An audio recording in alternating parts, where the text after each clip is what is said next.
Hello guys. तो transfer window बहुत ही जल्दी क्लोज़ होने वाली है। बस आई थिंक बहुत ही कुछ घंटे रहते हैं ट्रांसफ़र विंडो क्लोज़ होने में, और चेल्सी की स्ट्राइकर सिचुएशन बहुत ज़्यादा टेंस होती जा रही है। अब इस पे मतलब मेरा क्या थॉट्स होंगे और मेरा क्या इस पे ओपिनियन है, आज हम एक उसी की बात करेंगे कि विक्टर ओसिमेन। अब विक्टर ओसिमेन का transfer saga, to be very honest with you all, थोड़ा बोरिंग हो चुका है। हम लास्ट समर से विक्टर ओसिमेन के साथ थोड़ा थोड़ा मतलब फ्लर्ट करें कि भाई आ जाएगा, नहीं आएगा, नहीं आएगा, आएगा। तो उसने कॉन्ट्रैक्ट एक्सटेंशन डाला विक्टर ओसिमेन ने, और अब इस हम समर में, क्योंकि ओसिमेन को ऑफलोड करना चाहते हैं वो लुकाकू साइन करने के बाद, जिसके लिए thank you so much Napoli, Lukaku यहाँ से लेके जाने के लिए। जैसे ही वो गया हमने 6 गोल मार दिए वुल्व्स के अगेंस्ट, तो I don't think it's a coincidence to be honest. But अगर हम ओसिमैन की बात करें तो ओसिमैन के पास अभी दो ऑप्शन है, या तो अल अहली या फिर चेल्सी। ठीक है, अब अल अहली के लिए यार टू बी ऑनेस्ट तुम किसी को उसकी पर्सनल चॉइस के लिए ब्लेम नहीं कर सकते। अगर कोई चाहता है कि, टू बी वेरी ऑनेस्ट, अगर तुम देखो, अगर तुमको 500,000 पाउंड्स अ वीक की सैलरी मिले या 600,000 पाउंड्स की वीकली सैलरी मिले, और तुम चाहते हो कि तुम अपने कंट्री के लिए वहाँ पे कुछ करो, अपनी आगे की फ्यूचर जनरेशन्स के लिए वेल्थ सिक्योर कर लो बहुत ज़्यादा, तो हाँ, तुम एक इंडिविजुअल बेसिस पे अपना football career on a professional level हो सकता है कॉम्प्रोमाइज़ करके पैसे बनाने में ज़्यादा अच्छो। क्योंकि टू बी वेरी ऑनेस्ट यार, वहाँ पे लेवल नहीं है ऐसा, सऊदी का लेवल यूरोप वाला नहीं है, कंपेरेबल ही नहीं है। अभी बहुत ज़्यादा नीचे लेवल है सऊदी का, एंड वो सिर्फ सुपरस्टार्स पिक कर रहे हैं। और अगर तुम उनके एंगल से देखो, मतलब एक फुटबॉलर हटा के एक ऑन अ पर्सनल लेवल देखो, तो ऑब्वियसली मनी टॉक्स, और अगर आपको अपनी फ्यूचर जनरेशन्स के लिए वेल्थ सिक्योर करनी है, then it's a good decision. But Osimhen at his age, at his peak, और मतलब ही could be a world class striker. Chelsea में आके प्रीमियर लीग है और काफ़ी अपॉर्चुनिटी है, और सूनर और लेटर चेल्सी हो सकता है वापस चैम्पियंस लीग भी खेले, और हो सकता है ओसिमैन ही की हो जिसकी वजह से हम चैम्पियंस लीग खेले, because he could beat that top lethal scorer. लेकिन यहाँ पे मेरा एक पॉइंट ये है कि चेल्सी को ओसिमैन के लिए गिर नहीं जाना है, कि मतलब कि चेल्सी अपने नीज़ पे है कि भाई ओसिमैन तू आ जा, और उसके पैर पड़ रहे हैं ओसिमैन तू आ जा, ओसिमैन तू आ जा, बिकॉज और ऐसा ना करें कि हम अपना वेट स्ट्रक्चर इतना तोड़ते। जैसे ठीक है, स्टर्लिंग ऑफलोड अगर हो जाएंगे या फिर वो लुकाकू ऑफलोड हो चुके हैं, तो ठीक है, तुमने ओसिमैन को 200 के या 225 के तक दे दिया, या फिर 180 के तक दे दिया। ठीक है, तो थोड़ा सा वेट स्ट्रक्चर ब्रेक हुआ, ये नहीं कि तुम ओसिमैन को 400 के दे रहे हो जाके। बिकॉज अगर ऐसे हुआ तो तुमने पहली बात तो ओसिमैन के टर्म्स पे ओसिमैन को लेके आ रहे हो, दूसरी बात ड्रेसिंग रूम का माहौल जो है हो सकता है डिस्टर्ब हो। और तुम्हें बताऊँ ना, मुझे ओसिमैन से बहुत लुकाकू 2.0 वाइब्स आ रही हैं, बिकॉज वो अपनी सैलरी रिड्यूस नहीं करना चाहता है, उसको चेल्सी के लिए खेलना है शायद, बट वो अपनी अपनी टर्म्स पे आना चाहता है। तो चेल्सी को भी ऐसे नहीं दिखाना कि वो हमको ओसिमैन चाहिए, ओसिमैन नहीं आएगा तो भाई हमारा क्लब खत्म हो जाएगा। देखो, एक चीज़ हमेशा याद रखनी चाहिए कि no player is bigger than the club. Even Mbappe Real Madrid पे, तो Mbappe is not bigger than Real Madrid, right. तो उसी हिसाब से Osimhen is not bigger than Chelsea. Osimhen नहीं आएगा तो इसका मतलब ये नहीं कि चेल्सी भाई खत्म ही हो जाएगी, राइट। अगर ओसिमैन नहीं आएगा तो आइवन टोनी, जिसकी हम आगे बात करेंगे, तो वहाँ पे ऑप्शन है। अब 65 मिलियन का आई थिंक ट्रांसफ़र फी है, और 30 मिलियन की सैलरी दे रहे हैं अल अली वाले।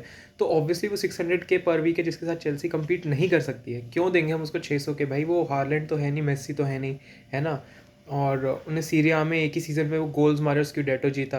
मतलब okay, he is a good striker, great striker, but ऐसा नहीं है ना कि वो हार्लैंड के लेवल पे है, या फिर कोई भी और वर्ल्ड क्लास स्ट्राइकर तुम उठा लो आज की डेट में, उसके लेवल पे तो नहीं है, एम्बापे के लेवल पे तो नहीं है।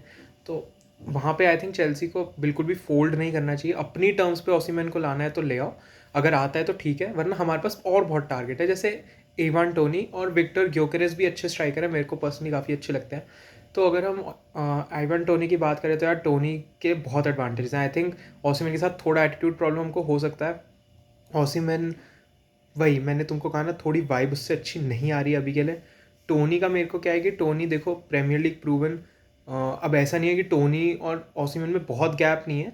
टोनी का ये है कि वो प्रीमियर लीग एक्सपीरियंस ऑलरेडी है, प्रीमियर लीग में ऑलरेडी 20-25 गोल मारने का एक्सपीरियंस टोनी को है। वो एक बहुत बड़ा एडवांटेज है मेरे हिसाब से। तो टोनी प्रीमियर लीग एक्सपीरियंस है, ठीक है, एज प्रोफाइल थोड़ी सी ज़्यादा है, बट टोनी बहुत ईजिली हमारे वेट स्ट्रक्चर में फिट हो जाएंगे, बिकॉज आई थिंक उनकी ब्रेंडफर्ड पे जो वेज है 20,000 25,000 पर वीक है यार। उसको तुम 5 टाइम्स या 6 टाइम्स भी करोगे तब भी जाके 130 या 140 तक ही आएगा, जो कि चेल्सी बहुत ईज़िली दे सकती है और वो वेट स्ट्रक्चर में एकदम अच्छे से फिट हो जाएगा। और टोनी का क्या होगा कि कि प्रेम में प्रूवन है, एक थोड़ा लीडर टाइप का कैरेक्टर आ जाएगा ड्रेसिंग रूम में। हाँ, उनका बैटिंग वाला इशू था और ये सब था, but that is now resolve, तो आई थिंक हमको उससे मूव ऑन कर जाना चाहिए। और ये थोड़ा लो रिस्क साइनिंग है बिकॉज हम बहुत ज़्यादा पे नहीं कर रहे सैलरी में भी, और जो ट्रांसफ़र फी है वो भी सिर्फ 50 से 60 मिलियन के बीच में, which is good enough for a player like Ivan Toney, right. तो मेरे हिसाब से we should be going for Ivan Toney now. Transfer window end होने वाली है कुछ ही घंटों में। ओसिमन अपने बहुत नखरे कर रहे हैं, बहुत ज़्यादा। द थिंग इज़ कि हमको ओसिमन के लिए गिर नहीं जाना है और ये नहीं बोलना है कि मतलब ठीक है ओसिमन बहुत अच्छे प्लेयर है और अच्छे, और अगर आ गए तो मैं भी खुश रहूँगा, बट इसका मतलब ये नहीं कि you break the wage structure completely. सिर्फ एक प्लेयर लाने के लिए तुम उसके पैरों में गिर गए, ये हमको नहीं करना है हमको, वरना हमको आगे जाके बहुत पछतावा होगा कि हम एक प्लेयर को उसकी टर्म्स पे ला रहे हैं। ईगो तो आएगी आएगी, और उसके अंदर एक ओवर कॉन्फिडेंस वाली चीज़ आ जाएगी, विच इज़ रॉन्ग कम्प्लीटली, और क्लब में ऐसा नहीं होना चाहिए। यस, तो मेरे हिसाब से we should be going for Ivan Toney ना। और ओसिमन के बहुत नखरे देख लिए, let's go out there and get Ivan Toney. हो सकता है low risk signing, low salary, fits in our team with the wage structure as well. तो आई थिंक टोनी अभी के लिए is a better option. And मेरे को जितना लग रहा है I think Osimhen will go to Saudi to secure the bag, मेरे हिसाब से। अब इसका मतलब ये नहीं है कि सबकी पर्सनल चॉइस होती है, जैसे मैंने बोला, तो उनकी भी वही पर्सनल चॉइस है।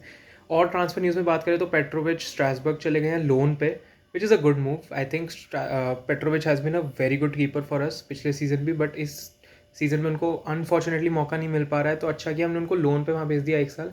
हो सकता है बॉल प्लेइंग एबिलिटी उनकी बेटर हो और वो यहाँ पे आए तो उनको जगह मिल जाए इस टीम में, राइट। एंड केपा भी बॉर्मथ जा चुके हैं लोन पे, तो अच्छी बात है हम ऑफलोड करें। लेकिन चिलवेल, स्टर्लिंग, कार्नी चुकोमेका, अगर उनको बेच रहे हैं हम, तो चालोबा, इन सबको बहुत जल्दी हमको ऑफलोड करना पड़ेगा। और हम अनफॉर्चुनेटली हमारे पास टाइम कम कम होता जा रहा है। सिर्फ थोड़े से ही घंटे बचे हैं, इतने सारे प्लेयर, 10 से 15 प्लेयर ऑफलोड करने हैं यार, तो it is tough to do. But let's see, hopefully यार 10-15 नहीं तो एटलीस्ट उसमें से 5 या 7 तक तो हो जाए तो अच्छा रहेगा। वरना क्योंकि वो लोग भी अलग ही ट्रेन कर रहे हैं कॉबम में, तो वो एक एनवायरनमेंट भी ख़राब होता है ना। So yes, that is it for the video. यही तुमको न्यूज़ थोड़ा बताना था। And I think we should be going for Toney now. Osimhen के बहुत नखरे देख लिए, and that is why I wanted to make a quick video on it. अगर पता चल जाता है कौन सा स्ट्राइकर आ रहा है कल रात तक या कल सुबह तक या आज रात तक, then we will make another video और तब हम बात करेंगे। Thank you so much for watching. Keep the blue flag flying high. Subscribe कर देना, लाइक भी कर देना वीडियो को, एंड बाय बाय, पीस।